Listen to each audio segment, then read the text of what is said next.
सवेरा India में स्वागत है आपका। समाजवादी पार्टी के अध्यक्ष अखिलेश यादव ने कल पिछड़ी जाति की एक और पार्टी जनवादी पार्टी सोशलिस्ट से गठबंधन कर लखनऊ में एक बड़ी रैली की। इस तरह से पांचवी पार्टी है जिससे अखिलेश का यह गठबंधन हुआ है। अखिलेश ने कहा कि वो बड़े बदलाव के लिए छोटे छोटे उन पार्टियों को जोड़ रहे हैं जिन्हें सियासी हिस्सेदारी नहीं मिली है, वो उन्हें हिस्सेदारी देंगे। कमाल खान की रिपोर्ट आप देखिए।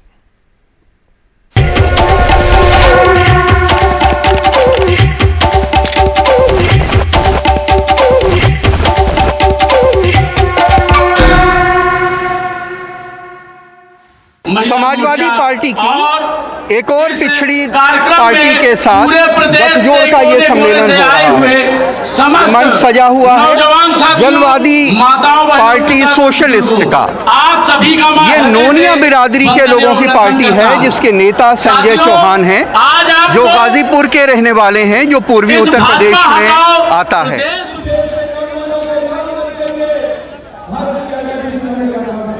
लखनऊ के रमाबाई अंबेडकर मैदान में हर तरफ नोनिया समाज की पार्टी के झंडे लहराते रहे।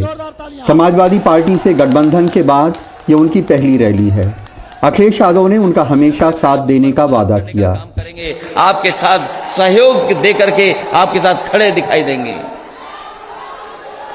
अगर आपको हक देने की बात होगी तो हक दिलाने में भी समाजवादी पार्टी के लोग आपके साथ खड़े दिखाई देंगे। आपको अगर भागीदारी देने की बात होगी तो समाजवादी लोग आपके साथ खड़े दिखाई देंगे। नोनिया पिछड़ी जाति है जिसे लोनिया और चौहान भी कहते हैं। इनकी आबादी 3% के आसपास है। इनका पूर्वी यूपी के गाजीपुर, मऊ, आजमगढ़, चंदौली वगैरह जिलों की 15 से 20 सीटों पे अच्छा असर है। समाजवादी पार्टी अब तक राष्ट्रीय लोकदल, सुहेल देव भारती समाज पार्टी, अपना दल कृष्णा पटेल, महान दल और जनवादी पार्टी सोशलिस्ट से गठबंधन कर चुकी है। शिवपाल की प्रगतिशील समाजवादी पार्टी, आम आदमी पार्टी और राजा भैया के जनसत्ता दल से गठबंधन के चर्चे हैं। जब इतने लोग साथ हैं और सब दल के झंडे हमारे साथ हैं तो इतनी रंग बिरंगी पार्टी किसी के पास नहीं होगी। इतने रंगों को जोड़ करके आगे चलने का काम किसी ने नहीं किया होगा। समाजवादी लोग सब रंगों को जोड़ करके एक शानदार और खूबसूरत गुलदस्ता बनाना चाहते हैं। रैली में जनवादी पार्टी सोशलिस्ट के अध्यक्ष संजय चौहान ने कहा कि अखिलेश यादव ने सरकार बनने पे उनके समाज को पूरी हिस्सेदारी का वादा किया है, इसलिए वे समाजवादी पार्टी को वोट देकर जिताएं। उत्तर प्रदेश के सभी जिलों से कम बेसी अपने समाज के लोग हर जिले से आए हैं। मैं आप सब लोगों से निवेदन करूंगा साथियों कि आप अगर चाहते हैं कि आपका नेता मजबूत हो तो 2022 के विधानसभा का चुनाव आएगा, अपने अपने बूथ से आप साइकिल को जिता देना। रैली में पहुंचे दोनों दलों के कार्यकर्ता इस गठबंधन से उत्साहित दिखे। बिंदु बिंदु से सिंधु बना है। जब छोटे छोटे दल मिलेंगे तो एक बड़ा महादल बनता है। तो आप ऐसे भी सोच लीजिए, आज हर वर्ग आज अखिलेश यादव की तरफ बहुत उम्मीदों से देख रहा है। राजनीतिक फायदा यही है कि हमारे जितने भी किसान भाई हैं, जो शोषित वंचित परिवार हैं, वो एकजुट हों और एकजुट होकर ही इस घमंड से भरी सरकार को हम लोग हटाने में कामयाब हैं। उत्तर प्रदेश विधानसभा का चुनाव एक ऐसा चुनाव है जिसमें एक एक वोट की अहमियत है और छोटी से छोटी जाति की बेइंतहा अहमियत है। ऐसे में एक नई बैकवर्ड पार्टी का समाजवादी पार्टी के साथ जुड़ने का चुनावों पे जरूर असर होगा। लखनऊ में अरुण पांडे और राजेश गुप्ता के साथ कमाल खान, एनडीटीवी इंडिया। उधर एआईएमआईएम के राष्ट्रीय अध्यक्ष असदुद्दीन ओवैसी ने जौनपुर में एक सभा में सपा और भाजपा दोनों पर हमला बोला। ओवैसी ने कहा कि योगी मुझे माहौल खराब करने वाला बताते हैं, कोई भाजपा का एजेंट कहता है तो कोई कांग्रेस का। अखिलेश और बाबा तय करें कि वो किसके एजेंट हैं। उन्होंने मांग की कि कृषि कानूनों की तरह सीएए भी वापस लिया जाए। ओवैसी ने उत्तर प्रदेश में सड़कों की बदहाली का मजाक भी उड़ाया। उनके अनुसार वाराणसी की सड़कें इतनी खराब हैं कि हड्डी और फेफड़े तक खराब हो जा रहे हैं।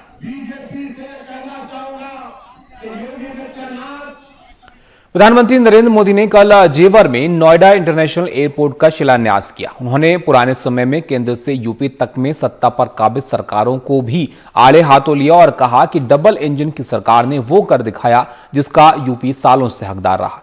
सभी जानते हैं उत्तर प्रदेश में बहुत जल्द चुनाव हैं और पिछले 2 महीने में प्रधानमंत्री इस तरह के कई बड़े प्रोजेक्ट्स का उद्घाटन कर चुके हैं या शिलान्यास कर चुके हैं। अब देखना होगा कि जनता इस रणनीति को किस तरह से देखती है। जय श्री राम, जय जय श्री राम। प्रधानमंत्री के आने से पहले के कार्यक्रमों से झलक मिलने लगी कि सांस्कृतिक कार्यक्रम राजनीतिक कार्यक्रम में फर्क करना बहुत मुश्किल होता जा रहा है। यूपी के 5वें इंटरनेशनल एयरपोर्ट के शिलान्यास के बाद प्रधानमंत्री भी राजनीतिक दावेदारी में पीछे नहीं रहे। रैलियों का रंग भी दिखा जब मंच पर उपस्थित सभी मंत्रियों ने हाथ उठाकर एक दूसरे का हाथ थामा।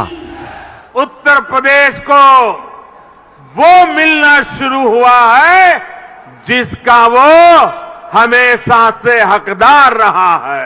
पहले की सरकारों ने जिस उत्तर प्रदेश को हमेशा झूठे सपने दिखाए, वही उत्तर प्रदेश आज राष्ट्रीय ही नहीं अंतर्राष्ट्रीय छाप छोड़ रहा है।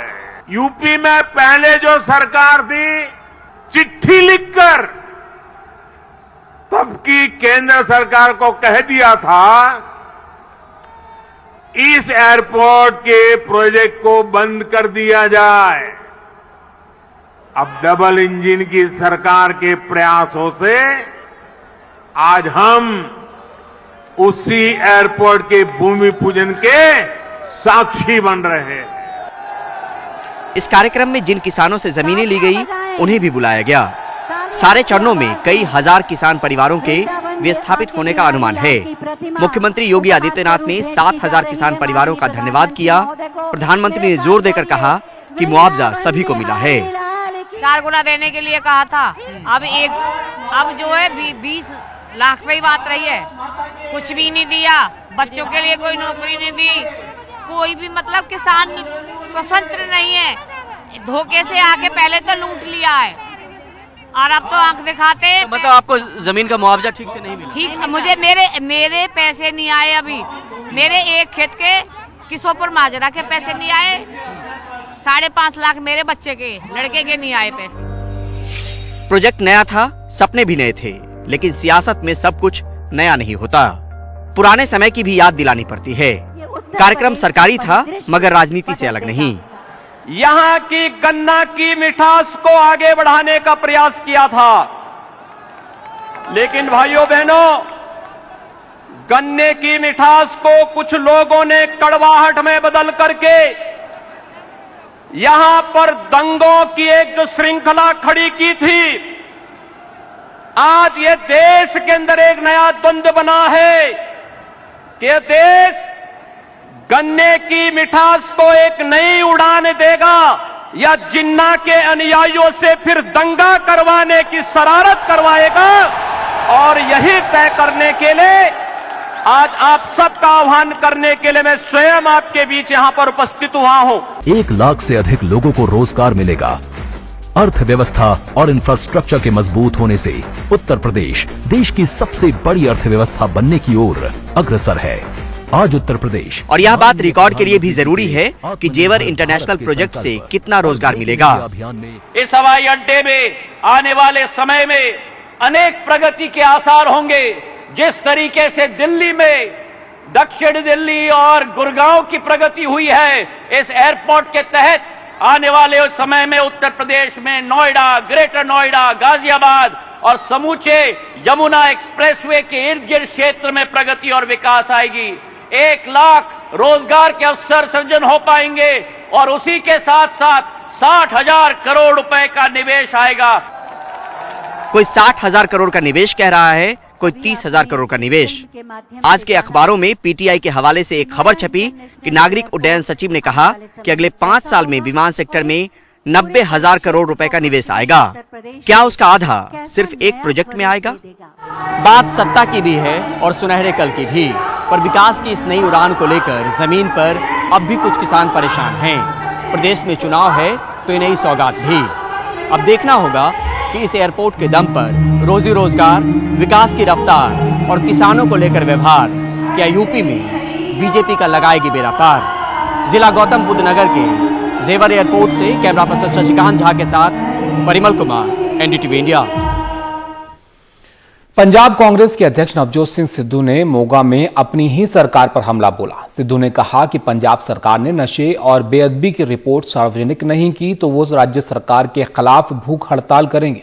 सिद्धू ने कहा कि नशे की वजह से लाखों नौजवान बर्बाद हो गए हैं, ऐसे में नशे की रिपोर्ट को सार्वजनिक करना जरूरी है। सरकार बनी की कह के बनी सी दसो, और रिपोर्ट ਲੱਖਾਂ ਮਾਵਾਂ ਰੁਲ ਗਈਆਂ, ਲੱਖਾਂ ਨੌਜਵਾਨ ਸਰੀਆਂ ਲਾਲਾ ਮੁਰਗੇ। ਤੇ ਮੈਂ ਅੱਜ ਤੁਹਾਨੂੰ ਕਹਿਣਾ, ਜੇ ਇਹ ਰਿਪੋਰਟ ਨਾ ਖੋਲੀ ਪੰਜਾਬ ਸਰਕਾਰ ਨੇ ਤੇ ਨਵਜੋਤ ਸਿੰਘ ਸਿੱਧੂ ਆਪਣੀ ਦੇਹੀ ਦਾ ਦੇ ਉੱਤੇ ਲਾਓ, ਮਰਨ ਵਰਤ ਦੇ ਉੱਤੇ ਜਾਓ ਕਹਤਾ ਤੁਹਾਨੂੰ। बिहार विधान परिषद अब पेपरलेस बन गया है और ऐसा करने वाला बिहार देश का पहला राज्य है। बिहार विधान परिषद अब ई विधान परिषद है। हर सदस्य के बैठने के स्थान पर टैब लगा दिया गया है और सारी सूचनाएं और कार्रवाई टैब के माध्यम से ही पूरी होगी। सदस्यों को बाकायदा इसके लिए ट्रेनिंग दी जा रही है।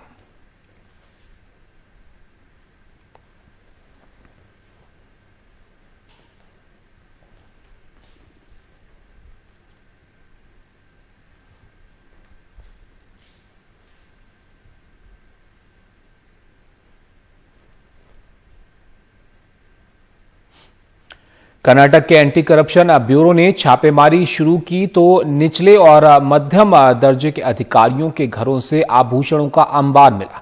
हद तब हो गई जब एक इंजीनियर के घर में लगे पाइप से नोटों की बरसात हुई। जहां एक तरफ एसीबी की छापेमारी की तारीफ हो रही है, वहीं सवाल ये भी उठाए जा रहे हैं कि आईएएस अधिकारी, विधायकों, मंत्रियों के खिलाफ कार्रवाई क्यों नहीं होती। जब शक्तियां लोकायुक्त के पास थीं तो उसने येदियुरप्पा जैसे कद्दावर नेता को जेल भेज दिया था।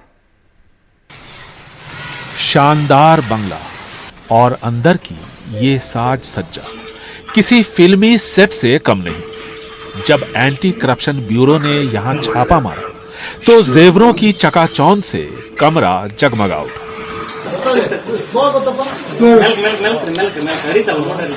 एसीबी को शक हुआ तो प्लम्बर बुलाया गया और फिर पाइप से नोटों की बारिश शुरू हो गई।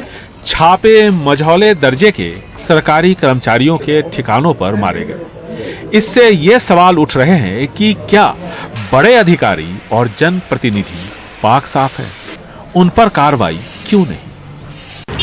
लोकायुक्ता एक मजबूत संस्था बनकर उभरी, जिसने आईएएस और आईपीएस अधिकारियों के साथ साथ येदियुरप्पा जैसे कद्दावर नेता को भ्रष्टाचार के मामले में जेल भेजा।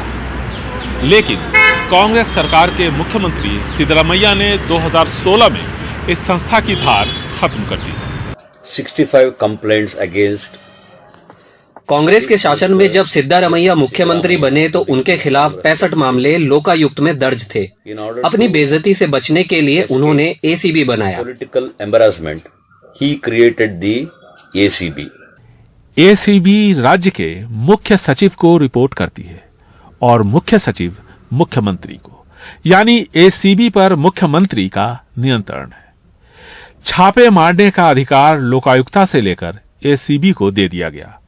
आय से अधिक जमीन जायदाद और भ्रष्टाचार से जुड़े मामलों की जांच सिर्फ एसीबी ही कर सकती है, जबकि अब लोकायुक्ता का दायरा सिर्फ डेरिलिक्शन ऑफ ड्यूटी के मामलों की जांच तक ही सीमित रह गया है। लोकायुक्ता के कमजोर होने से भ्रष्ट नेता और अधिकारी खुश हैं, लेकिन आम लोगों को लगता है कि उनकी आवाज दबा दी गई है। बेंगलुरु से कैमरामैन गोविंद मूर्ति के साथ निहाल खिदवई, एनडीटीवी इंडिया।